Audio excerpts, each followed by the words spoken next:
আসসালামু আলাইকুম। আশা করি আপনারা সবাই ভালো আছেন।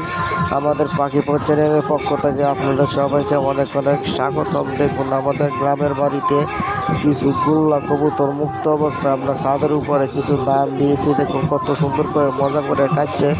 এইরকম ভিডিও যদি আপনারা দেখতে থাকুন তাহলে আমাদের পাখিপথ চ্যানেলটা সাবস্ক্রাইব করুন ও বেল বাটন ক্লিক করুন। আমাদের পাখিপথ চ্যানেলের সঙ্গে থাকুন আর আমাদের ভিডিওটি দেখতে থাকুন। দেখুন বন্ধুরা, আপনাদের মন খারাপ থাকলে একদম মন ভালো হয়ে যাবে। দেখুন আমাদের একদম দেশি পিওর গুল্লা কবুতরগুলো কি সুন্দর করে খাচ্ছে দেখতেছেন। আর পাশের বাড়িতে দেখতেছেন সকালবেলায় কিন্তু গান বাজনা বাজতেছে। এতে জানি না আমাদের কথাগুলো আপনারা শুনতে পারবেন কি না। আমাদের ভিডিওটি দেখতে থাকুন।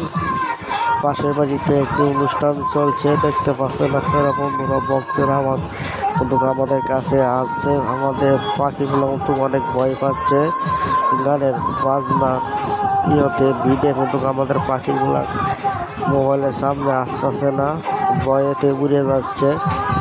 দেখতেছেন চারিদিকে হই হুল্লাস।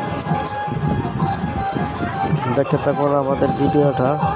আর আমাদের পাখিপথ চ্যানেলে নতুন হয়ে থাকলে আমাদের পাখিপথ চ্যানেলটা সাবস্ক্রাইব করুন ও বেল বাটন ক্লিক করুন। আমাদের পাখিপথ চ্যানেলের সঙ্গে থাকুন, দেখতে থাকুন আমাদের ভিডিওগুলো বন্ধুরা।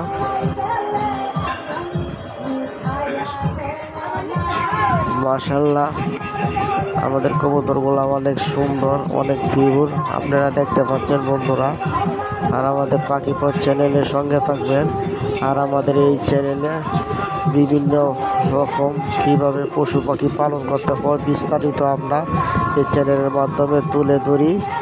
আপনারা অল্প করে আমাদের মতন করে 2-4-5 জোড়া কবুতর দিয়ে আপনারা চাইলে বাণিজ্যিক আকারে খামার শুরু করতে পারেন। আপনারা যাই শুরু করেন না কেন বন্ধুরা, আপনারা অল্প কিছু দিয়ে শুরু করবেন। আপনারা জানেন আমরা 3টি গরু দিয়ে একটি খামার শুরু করতেছি। আমাদের গরুগুলো অসুস্থ হয়ে পড়ে গেছে। আপনারা আমাদের গরুগুলোর জন্য দোয়া করবেন। আমাদের পাখিপথ চ্যানেলটারে সাপোর্ট করবেন, আমাদের ছোট্ট চ্যানেলের সঙ্গে থাকবেন। অনেক কষ্ট করে আমরা 3টি গরু কিনেছিলাম, 3টা গরু অসুস্থ। বন্ধুরা আপনারা সবাই দোয়া করবেন আমার গরুগুলো যেন সুস্থ হয়। আর আমার এই গরুগুলো দিয়ে আমি একটি ছোট্ট খামার করব।